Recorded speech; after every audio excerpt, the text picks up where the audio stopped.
Hello everyone, welcome to iExamB. Prepare 50% faster. Embrace the iExamB learning experience. Download our app for 50% faster job preparation, and also you can check out our online courses available on www.iexamb.com. In case any query, you can email us on hello@iexamb.com and can call us on 920-5524028. We have started 100 Important MCQ Series GIC REIT Exam 2024. This is our second part of series where we will discuss cybersecurity and software engineering questions. Let's begin. Which type of attack allows an attacker to inject malicious script into a trusted website to execute in a victim's browser? Option A, cross-site request forgery. B, cross-site scripting. C, SQL injection. D, brute force attack. E, distributed denial of services. And the correct answer is B, cross-site scripting. Cross-site scripting is a type of attack where an attacker injects malicious script into a trusted website. For example, in a forum application, if the input field for commands does not sanitize input, an attacker could inject script tags to execute JavaScript in other users' browser. Its impact is that it can lead to data theft, identity theft, session hijacking, and even different kind of website attacks. Question number 17. Which of the following is a characteristic of cross-site request forgery attacks? A. It relies on browser vulnerabilities to steal session cookies. B. It requires the victim to be authenticated on the target site. C. It exploits input field to execute unauthorized SQL commands. D. It floods servers with malicious traffic to cause downtime. E. It injects malicious script into users' input fields. And the correct answer is B. It requires the victim to be authenticated on the target site because it exploits the trust a website has in a user's browser. For example, a malicious email link might force a logged-in bank user to transfer money to the user's account. In this situation, the victim must be logged in as a CSRF exploits unauthenticated sessions. Question 18. Which attack type specifically targets application layer protocols like HTTP, DNS, and SMTP? A. Brute force attack. B. Distributed denial of services. C. Injection attack. D. Cross-site scripting. E. Cross-site request forgery. And the correct answer is answer B. Distributed denial of service.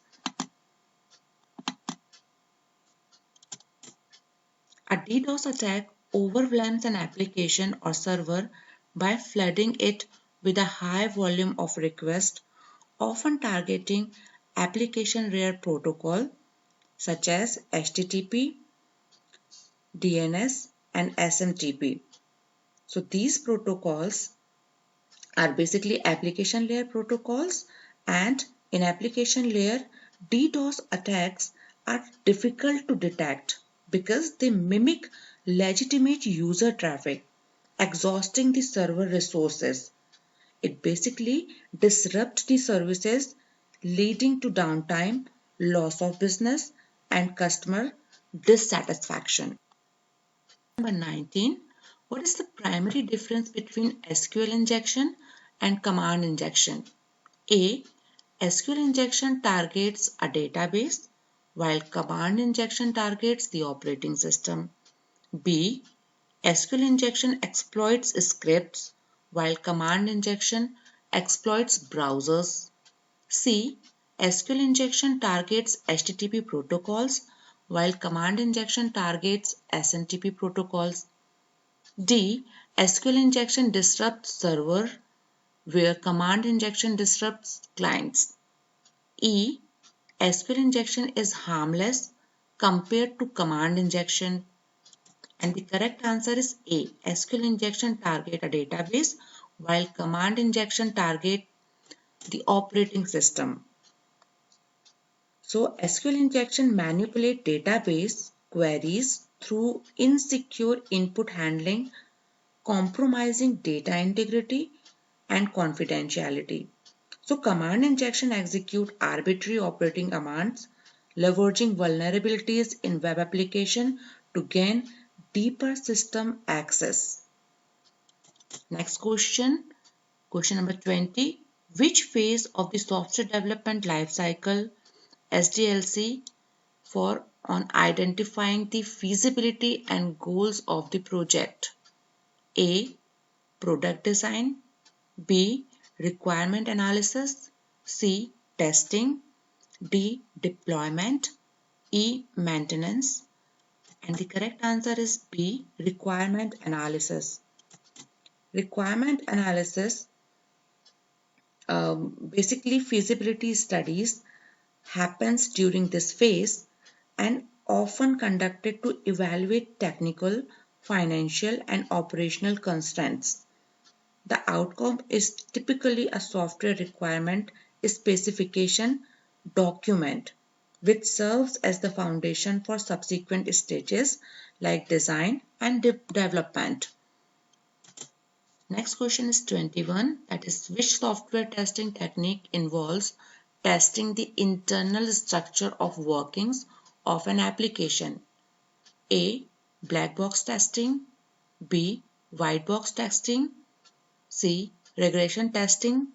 D. User acceptance testing. E. Integration testing. And the correct answer is B. White box testing.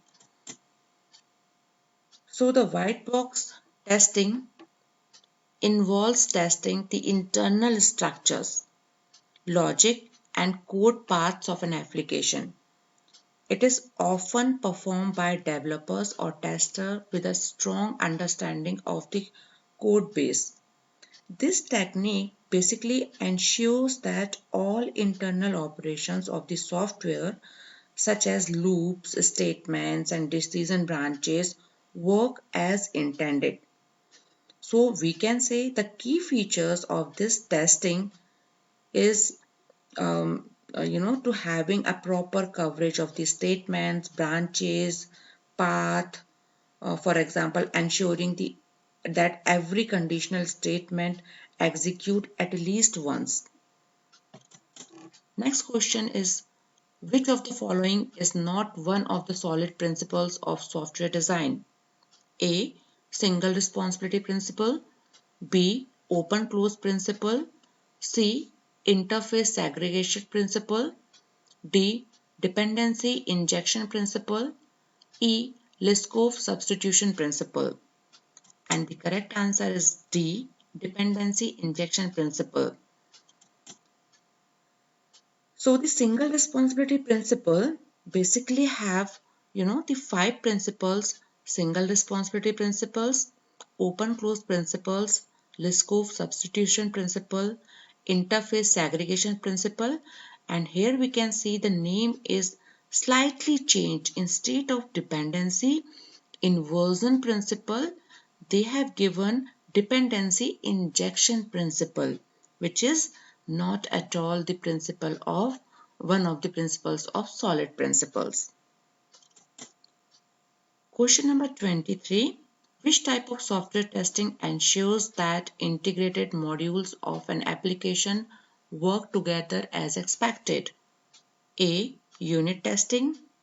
B. Integration testing. C. Regression testing. D.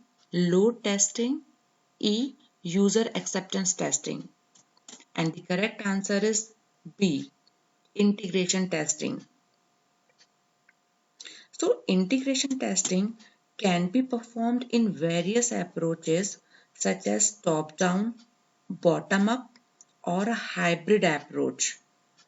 It basically serves the purpose where crucial system with multiple interdependent components. For example, e-commerce platform. So testing how a login module interacts with the user database. And the tools we use for the integration testing are like JUnit, Postman for API integration are very much in use. Question number 24. Which of the following is an effective countermeasure against cross-site scripting attacks in a web application? A. Disabling cookies for user authentication. B. Implementing input validation and output encoding. C. Using symmetric key encryption for database queries. D. Restricting file uploads to PDF and image formats only. E. Enabling HTTP 2 protocol on the web server. And the correct answer is B. Implementing input validation and output encoding.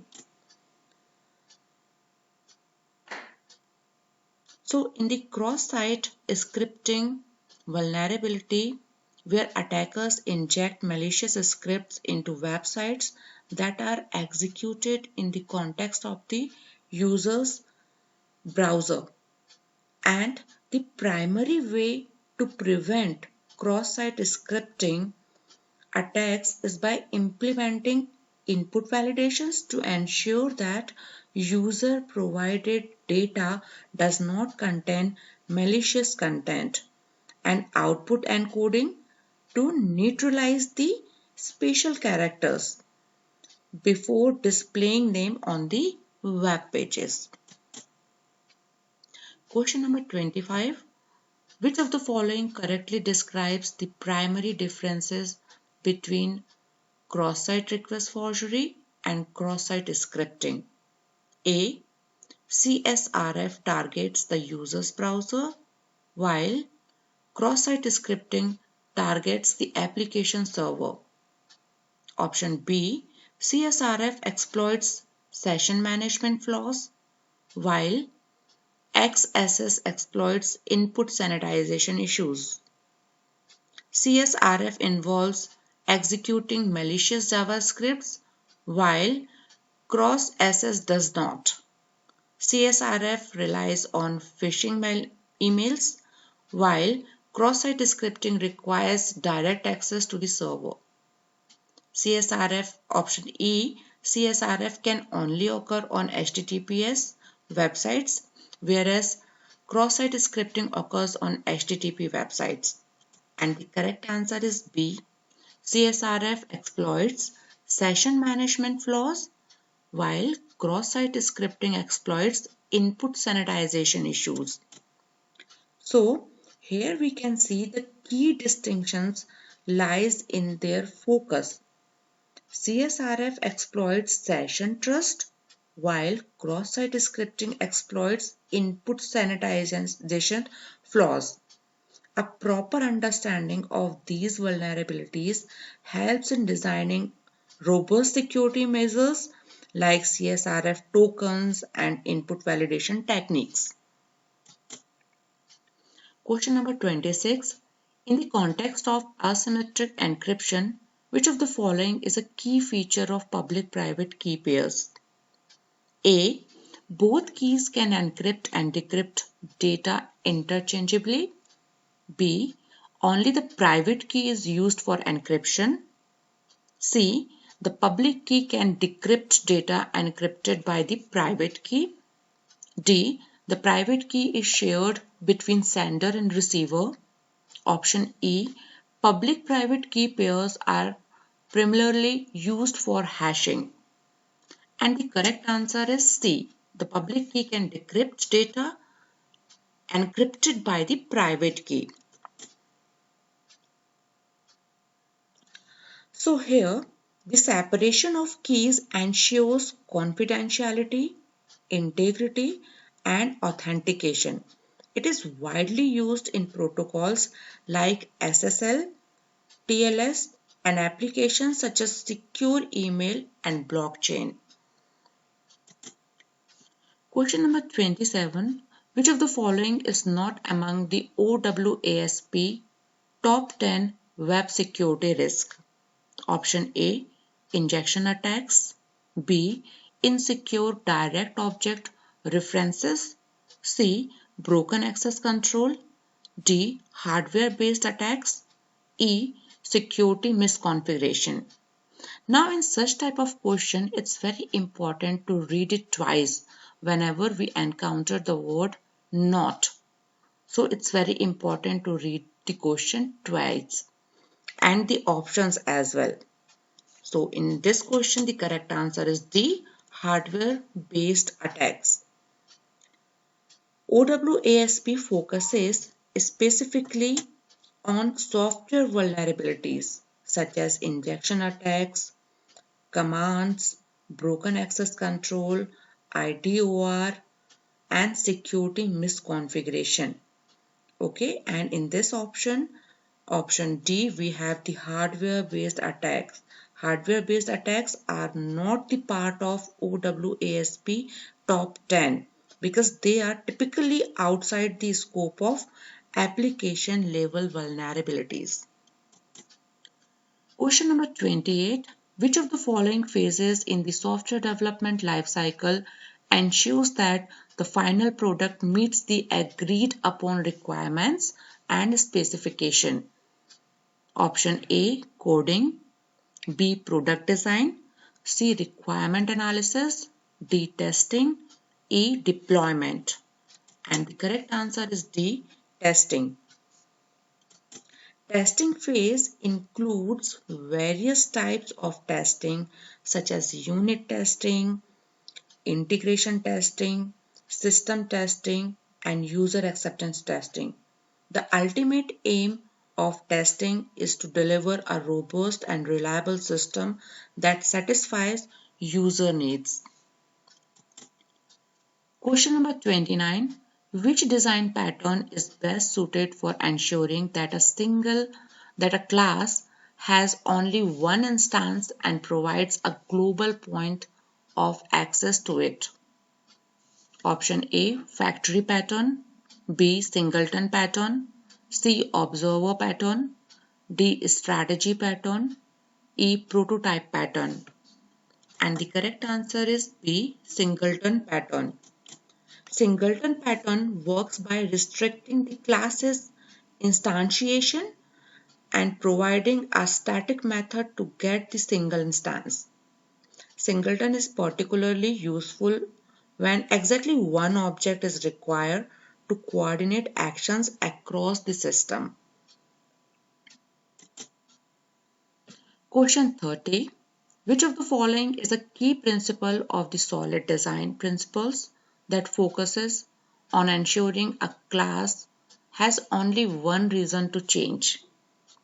Option A. Open-close principle. B. Liskov substitution principle. C. Interface segregation principle. D. Single responsibility principle. E. Dependency inversion principle. And the correct answer is D. Single responsibility principle. This principle, single responsibility principle, promotes high cohesion within a class and low coupling between classes, making the system more modular and easier to maintain. So this is the last question of our today's second series of the GICRE-IT MCQs, and we wish you all the very best and stay tuned with us for such kind of videos and content. In case any doubt, reach out to us. Download our app for 50% faster job preparation. We will meet in the next video and continue with the different MCQ series. Thank you everyone.